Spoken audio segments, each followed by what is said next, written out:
All right, we are live here with SCI TV. I'm Joshua Gordon, the founder of the Sports Conflict Institute. Today I'm joined with Dr. Ken Pendleton and Matt Geschke. Matt, how are you today? I'm well, Josh. Good to see you and Ken. How you guys doing? We're doing well. I'm excited about doing this. So Matt, you're a new face to the audience, and we're hoping that you could describe both your background and what you do for the Laureus Sport for Good Foundation and really dig into that a bit, because I think it's going to be a lot of interest to our viewers about what it is, a mission that you do, and your background and where you're hoping to take it. Yeah, absolutely. Well, one, thanks for having me, guys. It's a pleasure to be on here, and been following both of your careers for a while now, so it's great to talk some shop.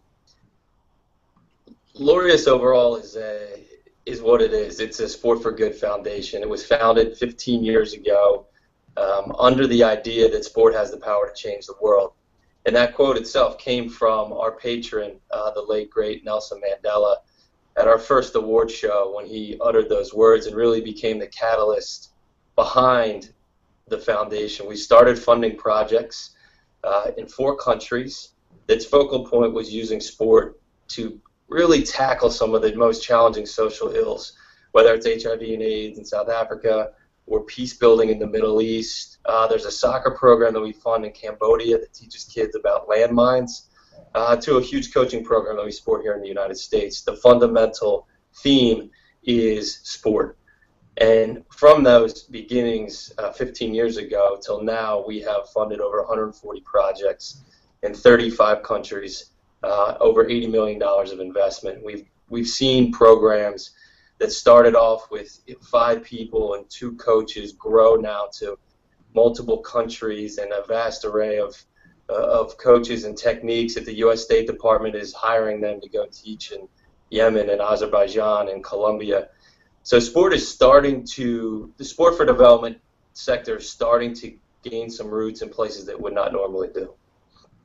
And can you define a bit for our audience what we mean by sport for development? Because I think people have some ideas about what that is, but they don't always have a strong grasp on exactly where that space is and where, what it is that you're focusing on.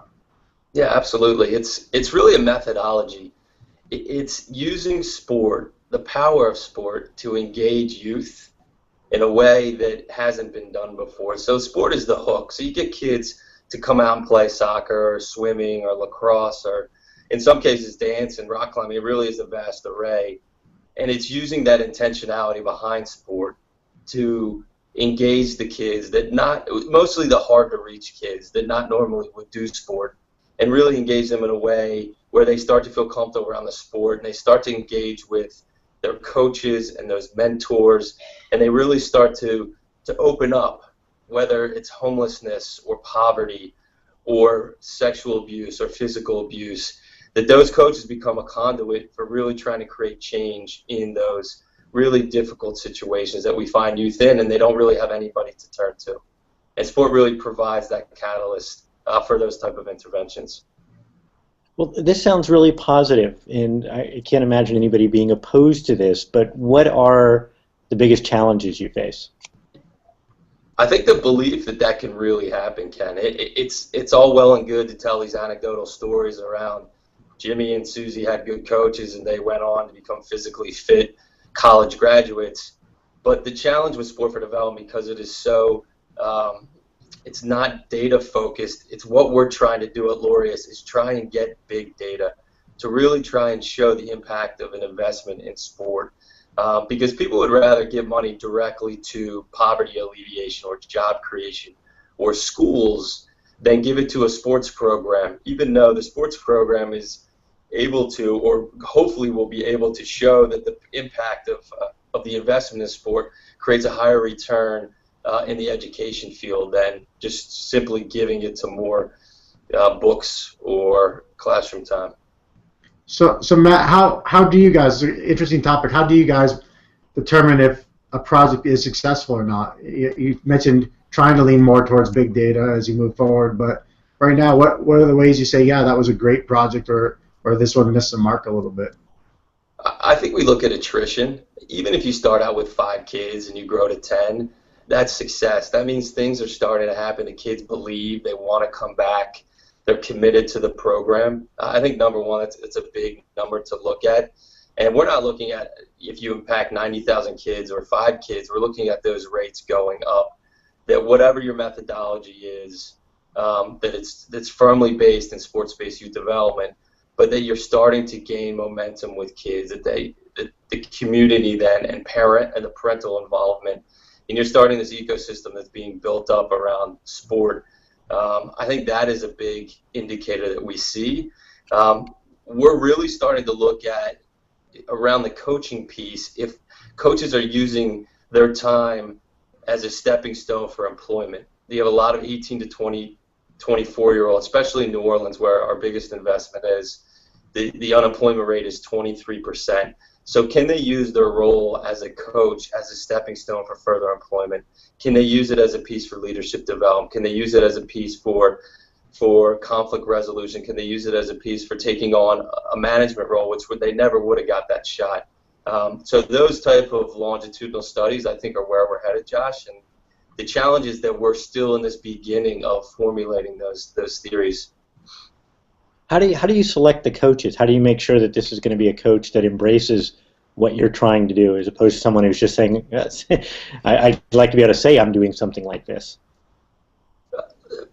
First and foremost, they have to be extremely passionate about working with youth.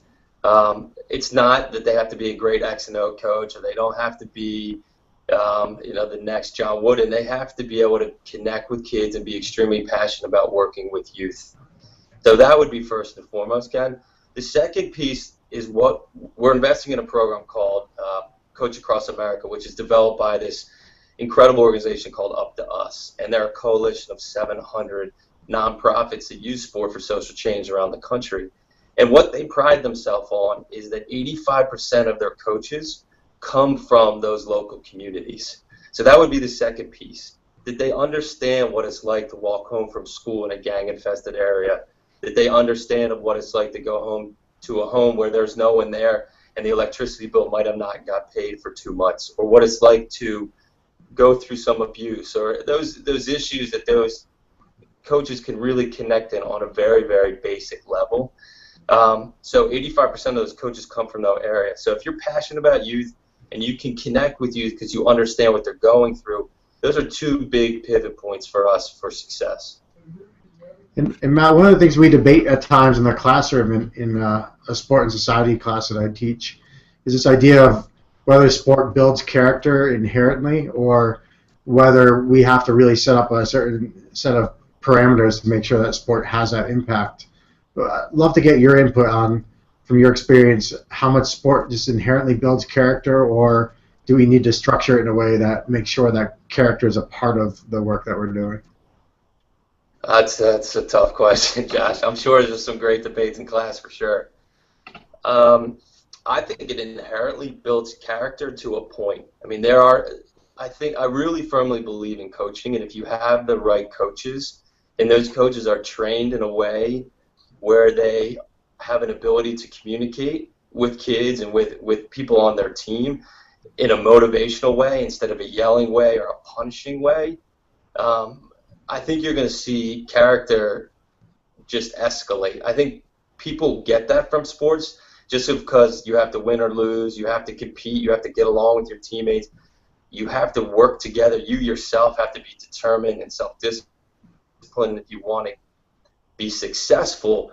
But I think there's a whole nother level that if you have a good coach that you can get to, and that's where I think it's important for us to invest in the training of coaches throughout this country, because I do think that kids come in with an ability to develop character, but they need to be helped and coached along to really achieve that next level. Yeah, I can't help but think of a country like Norway, which has been the most successful country in the Olympics per capita, and you're not allowed to coach in Norway unless you essentially are certified, right? And that's a big challenge. For example, you had mentioned that one of the great strengths of what you're doing is you get coaches who understand the backgrounds of their athletes and the problems they face, what their relationships are to, what it might be to be in a one-family household, for example. And I'm wondering, is there a way we can bridge that? And on the one hand, make sure we're getting the kids the coaches who are the kids can identify with it. Sometimes, same time, making sure they're receiving the right kind of educational or psychological training or things like that. Are there efforts being made on this front? I think there's some serious momentum. Two groups that come right to the top of my head are Nike. They have their whole Design to Move package that they announced about 1.5 years ago, and it has 7 filters of defining success for these sports-based youth development programs. One is coaching, and then there's six others, but looking at coaching in a way that hasn't been looked at before. And then the other is the USOC. And the USOC really is trying to move forward this coaching piece that we're not only trying to develop elite athletes and win gold medals, but for some of these sports to be sustainable, we have to develop a grassroots program, and we also have to encourage kids to participate in multiple sports, that you can't be 7 years old and only you're going to be a swimmer. In order to reduce burnout, reduce injury, all those things that we're starting to see in teenagers now, these multiple sport is what the USOC is saying. So I think those two groups are really trying to push forward on this. There's 6.5 million youth sports coaches that coach kids between the age of 7 and 12. The vast majority of those coaches are sitting down in front of some kind of device the night before and YouTubing how to coach soccer. So if we can provide some type of standard around safety for kids, around motivation, and then each of those sports can pump in their own X and O piece of it, I think you're starting to see some kind of standardization. And people are starting to move in that direction right now. I think for the USOC, it's extremely important to be able to continue to compete. And then for Nike, obviously, they have done an incredible job with access to sport, Design to Move. They're thoroughly invested into this space. And Matt, when you look at some of these standards for what would be best practices in coaching, how much do you look at different cultures that exist? And obviously, some of the folks you talk about are coming from some challenging neighborhoods in our country and a variety of cultural backgrounds. How much of that plays into some of your thought or the work that you're seeing out there? It plays into it, but I think what everyone's trying to do now is create that baseline. Like, what are those necessary points that we need? And I think as that expands, we'll begin to see more and more of that. But it's also the difference, Josh, between just straight giving these 3 items of coaching versus your sports-based youth development. Because sports-based youth development would look at the culture, whether it's in New Orleans or Miami or New York City. It's different. Kids are getting coached differently in the suburbs as they're getting coached in the inner cities. And a lot of that is cultural differences. So how, one, are they connected on these 3 basic principles, but then how do we work within those cultures? And that's where I think training and more training of coaches is going to be essential. In your guys' work, when you do the training of coaches, how deep do you get into those cultural sensitivities as well? Is it a challenge to do that? I think culture is a very interesting topic. When we get asked those questions, right now I'm teaching an international sport class in anticipation of the IAAF Junior World Championships, and we're taking on this very issue all the time and trying to figure out, well, certainly, based on some people's backgrounds, you have some ideas of cultural challenges that may come into play given some of the expectations of a particular event or sport or whatever. But at the same time, recognizing that people are coming as individuals as well and trying to figure out what we do there. So we struggle with this, to be frank, to try and figure out how prescriptive we can be, or can we at least just arm people with the right questions to be asking so that when they get to a situation, they're at least challenging their own assumptions. And I think that's a lot of where we end up. Right. I would add that at this point, I think, unfortunately, because there's been so little research in this field, most of the information we have is anecdotal, right? And one of the things we're working on, and Josh is working on a book with Gary Furlong on conflict, involving conflict and dispute management in sports, is actually trying to develop a cultural model where we could systematically identify the variables that distinguish one culture from another, or distinguish cultures, and then we might have a way of actually developing some kind of program to really, to address this, as opposed to just hoping that someone's culturally attuned, or hoping there's that a one-size-fits-all approach is going to work, right? And so I feel like this is really one of those areas where education and sports really need to come together for research, because I think this not only would have a lot of effect on the athletic field, it could have it has tremendous importance in the classroom as well. I would agree with that, Ken. And you're starting to see the DOE invest in coaching, as well as the Department of Justice as well. They're starting to give out grants in sport like they have never seen it happen before. So I do think that there is a movement.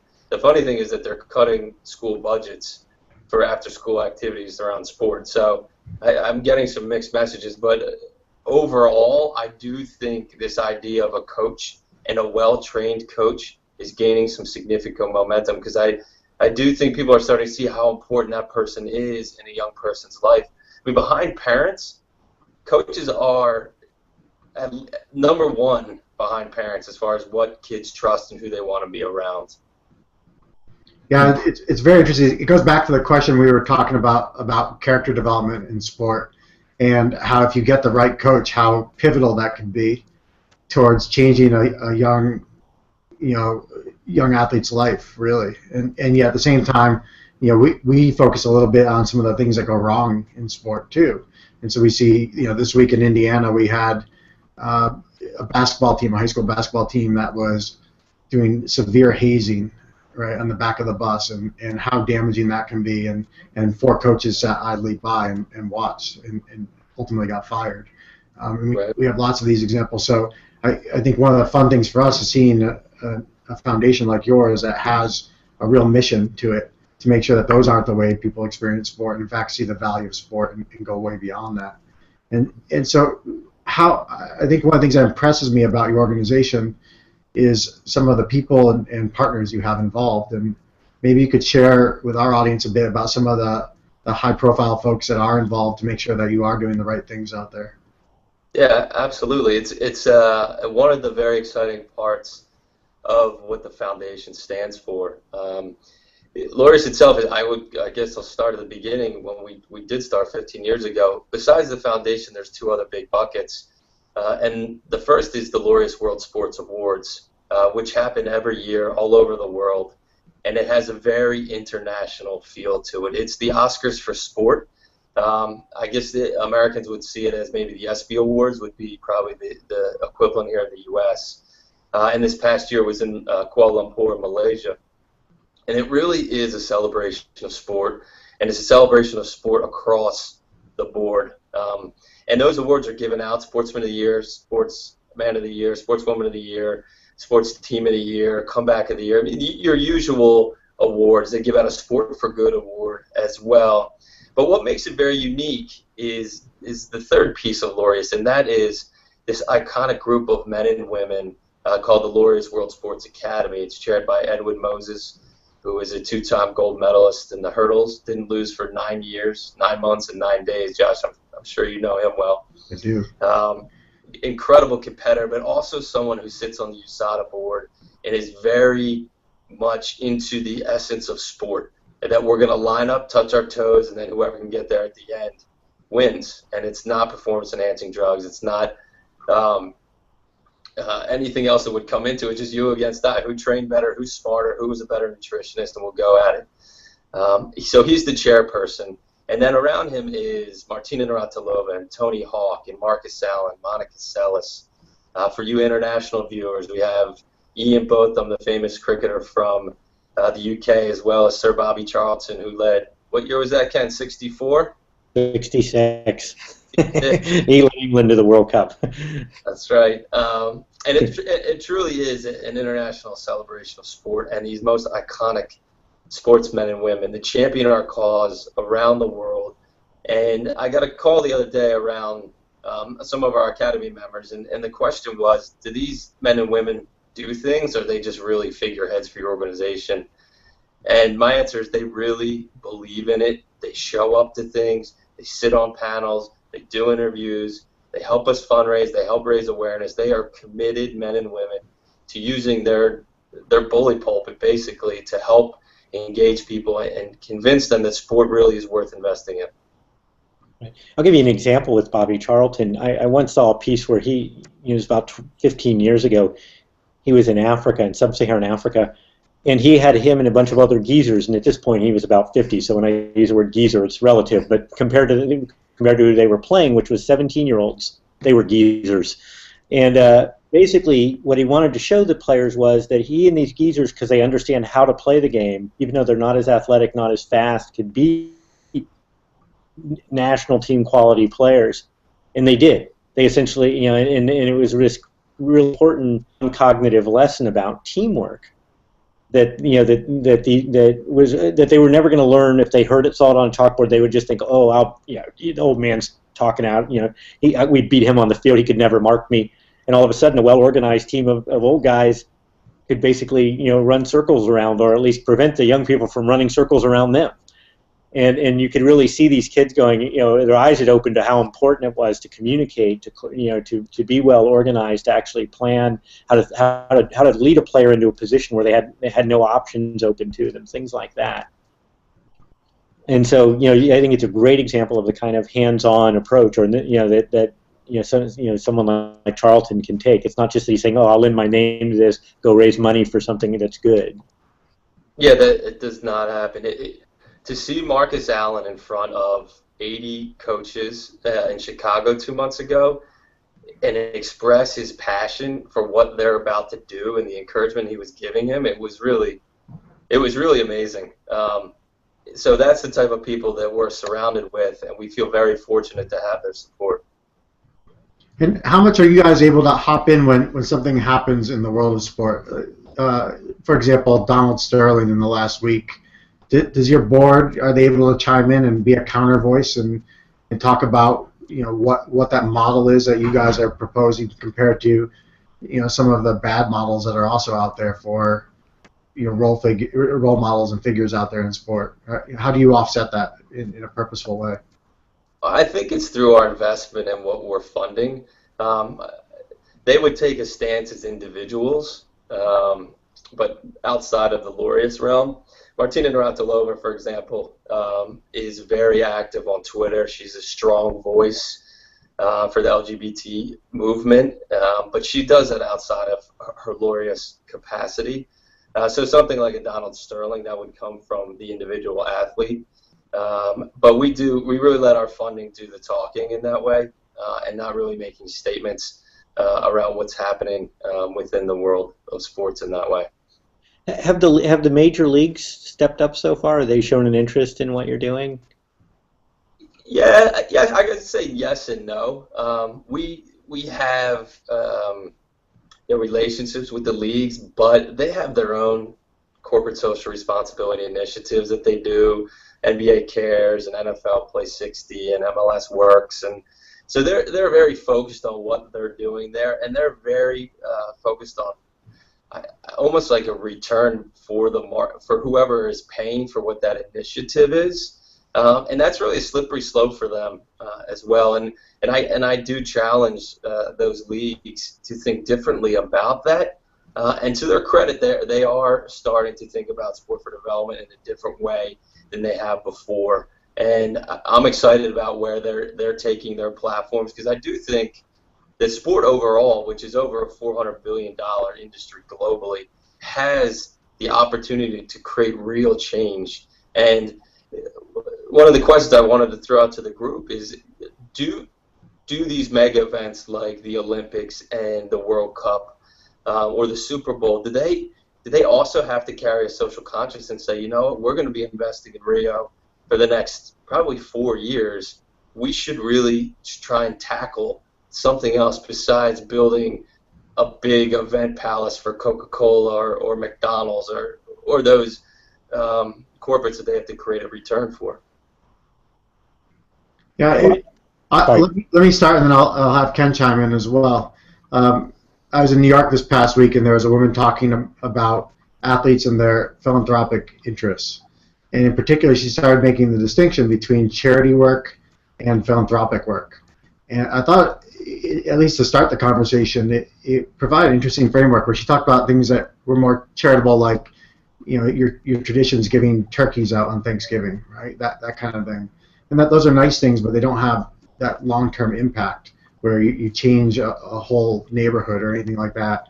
And then she talked about a whole bunch of examples of really powerful and impactful philanthropic interests that athletes do, and how hard it is to pull that off, quite frankly. We've seen a lot of examples where it goes wrong. You look at, we'll call one out, Alex Rodriguez's foundation, where such a small percentage of what he was doing actually went to anything that had strong impact.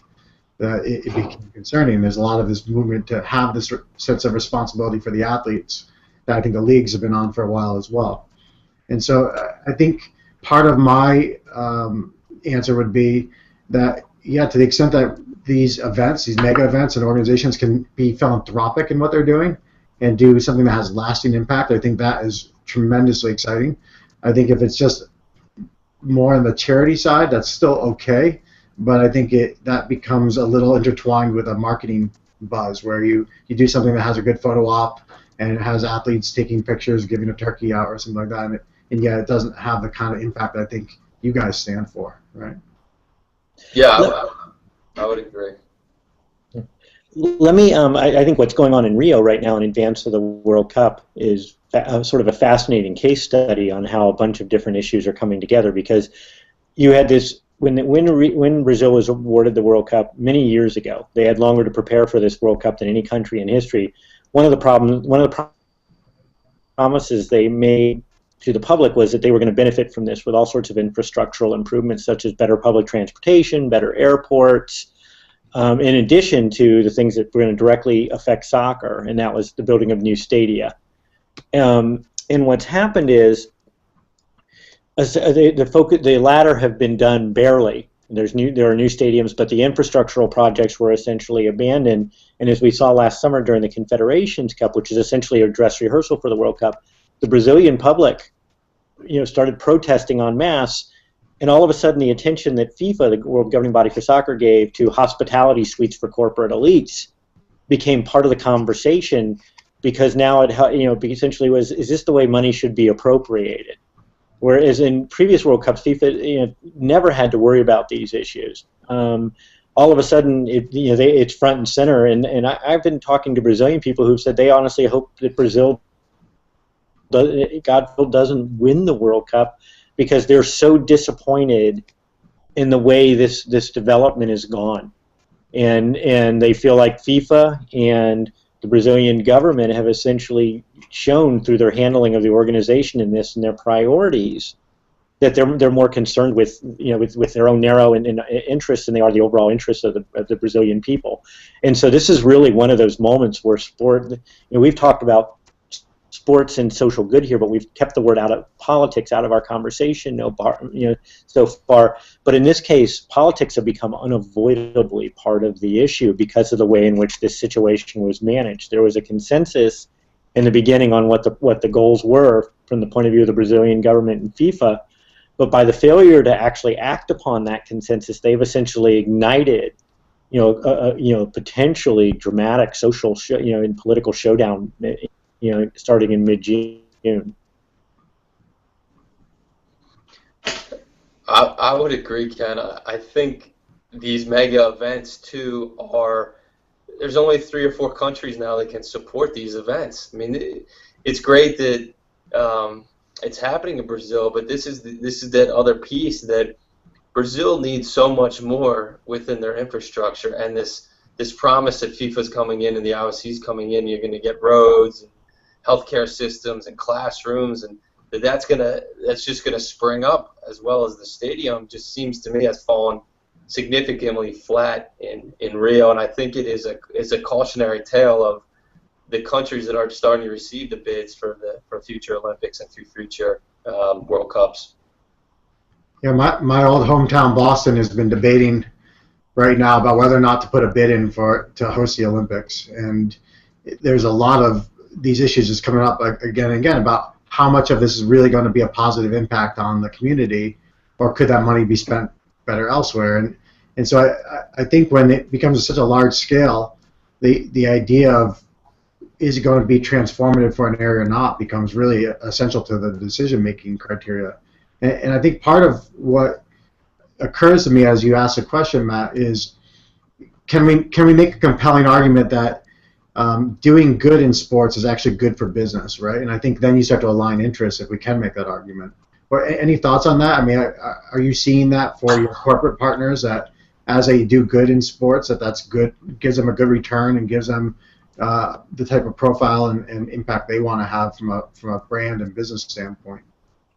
I think it does. I'll give you two examples. The first is our largest funder and one of the founding partners of Laureus, and that's Mercedes-Benz. And over the past 2 years, they've invested over $3 million into the foundation. And a lot of that was they wanted to do good. They wanted to activate Laureus in the U.S., and they really wanted to help create and invest in young leaders. So that's why a big part of it is focused on coaching. The second piece is that they released the CLA, which is their first car under $30,000. And they're no dummies. They understand the millennials and Gen Y, the purchasing power they have, but also the importance for those purchasers that they want to buy products from a company that has a significant social conscience. So they were able to use the investment in Laureus and tell the story of investing in 18 to 24-year-old coaches and the training of those coaches by the Coach Across America program as really a way to say, listen, we are a good corporate partner here, and we are investing in the next generation of leaders. And oh, by the way, we're now selling a car under $30,000, which at this moment now has been extremely successful in taking significant market share away from the Honda Accord, which you can get in a Mercedes for $2,000 more than a Honda Accord. And why wouldn't you just do that? Because now you can drive a Benz. So I think that has been a significant play for them.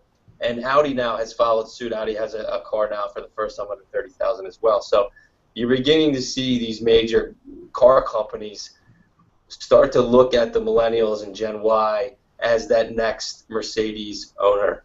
So I would say that would be the first piece.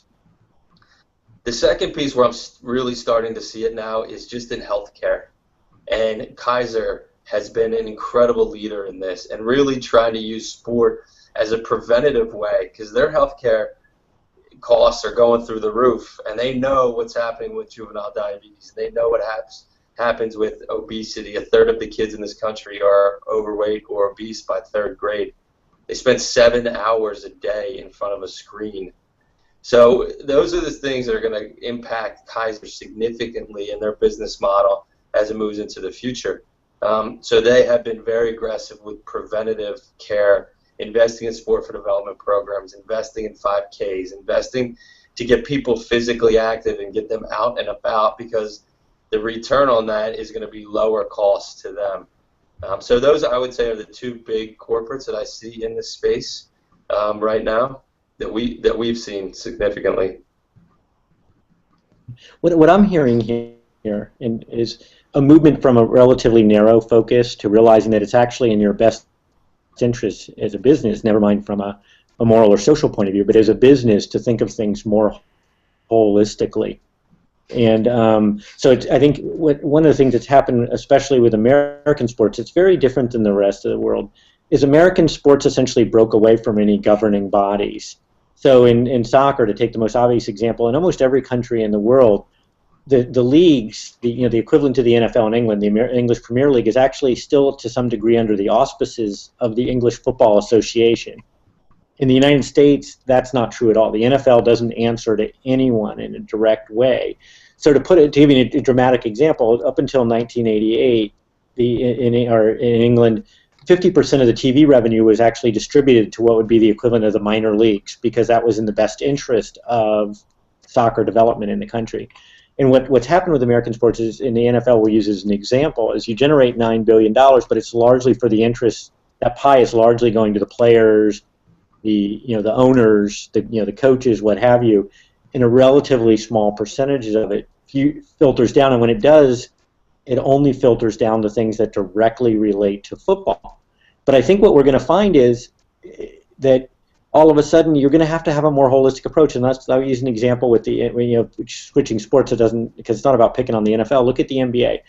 There's real reasons to believe that the pipeline of talent that's come out of the inner city is going to dry up, because the inner cities are becoming so dysfunctional. Right? Tom Ferry wrote about this in his book, in his book on sports, and But so the NBA may have to look at issues like you're talking about, like healthcare, and actually creating a playable space for kids in the inner city that actually have some form of passive supervision that creates a safe environment.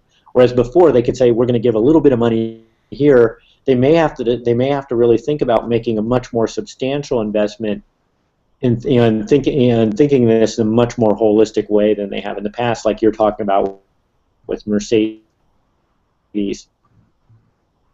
And I would also look to Nike as well. They made a $50 million commitment for this Let's Move Active School program as well. So I would agree with that, Ken, that they have to see, especially with healthcare and the way that this is going to spin out over the next couple generations. I mean, it is going to be a significant problem.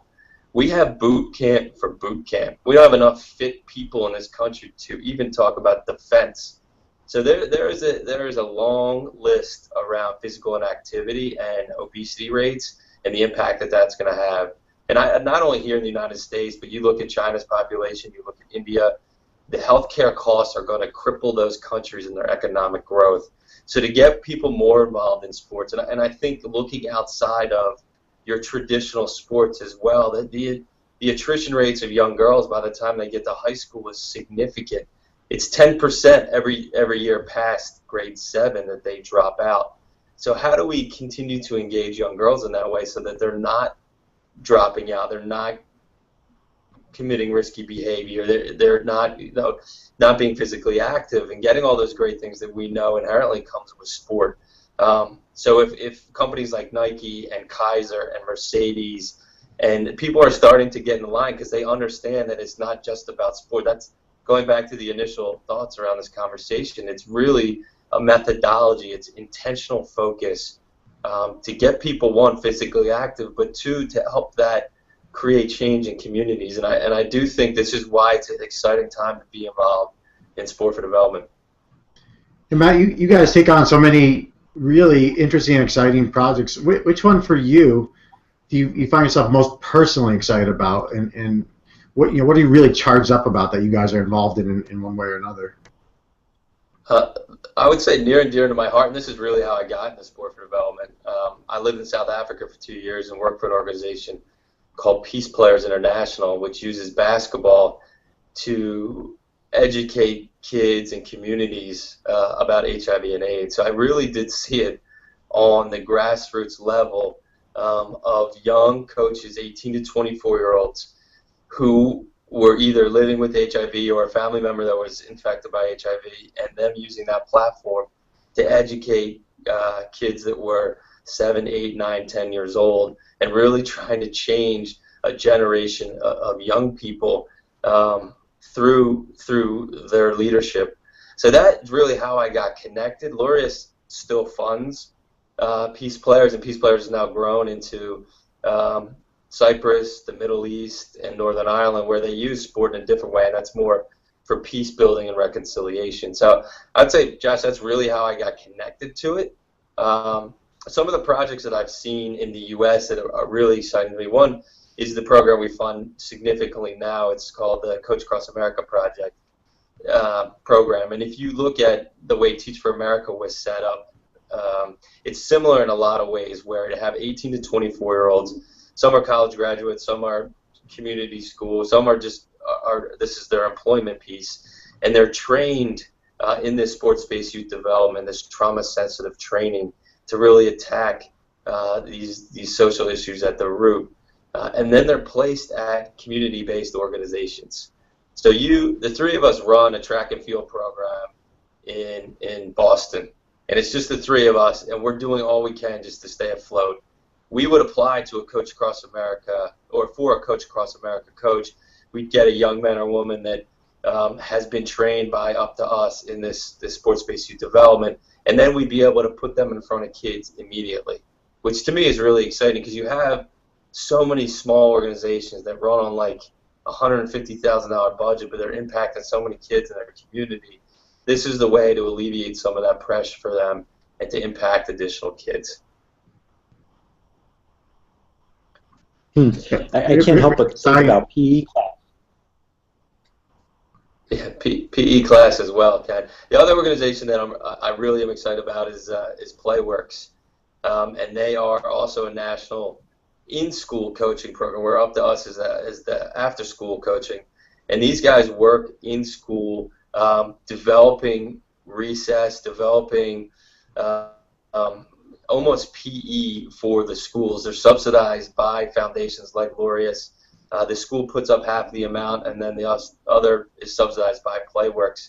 But the statistics in these schools, as far as the reduction of bullying, the classroom time that is given back, to the teachers, because they're not taking 15 to 20 minutes to get these kids under control. They're not putting out fires in the class where kids are beating each other up or they're yelling at each other. And what they're starting to see is the basic conflict resolution skills of rock, paper, scissors is really incredible when you teach that to a 5-6-year-old kid. They just stop if they have a dispute on the field about whether they scored or not. They just turn immediately, rock, paper, scissors. Whatever happens, they're like, they just move on. It's like, we need to take that to the UN, or we need to take that to the other places where there's these huge arguments. If they just turned and did rock, paper, scissors and moved on, we'd probably be a whole lot better off. You're absolutely right. We talk a lot about the loss of learning that happens now that we've kind of lost the sandlot concept or the pickup basketball concept. And so a lot of what you're trying to do is kind of reinvent that in a safe way where people can get involved in sport and relearn those lessons that we've kind of lost for a generation here. Yeah, Josh, who do you think influenced that? I mean, that's just where we get back to the coaching piece. Mm-hmm. Like, at some point, we lose that innocence. And, you and I play pickup hoops together. It's like, you call a foul, you foul, and you kind of move on and put your hand up. So it's, at some point, we're losing that. Is that because that's the way coaches are perceiving how they engage with kids? Is it parents? Is it teachers? Is it society? I guess this stuff is fascinating to me to talk about. Where do kids learn those behaviors, and why do they continuously engage in them afterwards? Yeah, I would say for a lot of generations, and pretty much every generation before the current one or two, they've been able to learn these skills just by doing the type of sports we're talking about. You go down a basketball court, and if you're arguing over a foul, well, whoever had the basketball, they'll threaten to go home with it, right? Right? They'll say, I'm leaving with the ball, and you guys have to make peace with this guy if you want to play anymore, because there's only one basketball down there, or the other ones are all garbage or lopsided or wherever else, right? And there's no adult there to turn to solve it for you. And that history repeated itself time and time again. And then in recent years, both for legitimate reasons and maybe just for fear reasons, people don't feel comfortable in much of the United States to just allow their kids to go out unstructured and play. And so then we default to leagues, and our leagues have a real history now of playing games that are coached and refereed at a very early age. And if it's coached and refereed, now when you have that argument over a foul, instead of threatening to go home with the ball, they turn to an adult and say, solve it for us, right? Right. And that lesson never happens now. And so now it has to become a teaching moment that you actually build into a curriculum, because it's not going to be there inherently. And so part of, Ken and I have talked for a while, I think we've even shared this with you, about the idea of how could you create events that actually had safety built into it, where you had a space that was safe and you knew there weren't predatory adults around or anything like that, and yet the adult impact was fairly minimal. So you have no coach leagues and those kind of things, which you can coach them during practice, but then when it's game time, can you let the kids play by themselves, right? Right. So I would want to. Go ahead, Ken. Sorry, I'd want to add that it isn't just anecdotal. If you look at Janet Lever's groundbreaking study on gender and play in the 70s, in addition to showing that boys and girls played very differently then, and probably still do to some degree, what she showed in her ethnography was that after studying, boys play for years, there was not a single instance that she came across where a game was ever abandoned because of a dispute about the rules. The worst thing that would ever occur is they would say, okay, do over. And Right. so there was these amazing non-cognitive skills you learned about having to know the rules. Like I was the worst player often out there, to be quite honest.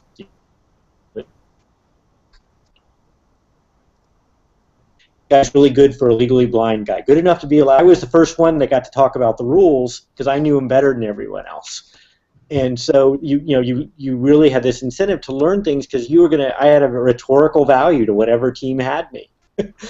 And you also learned how to tell people honestly when they shouldn't take shots, when they who should pass the ball more, when someone needed to be more selfish. There are all these things that the coaches now do for the players.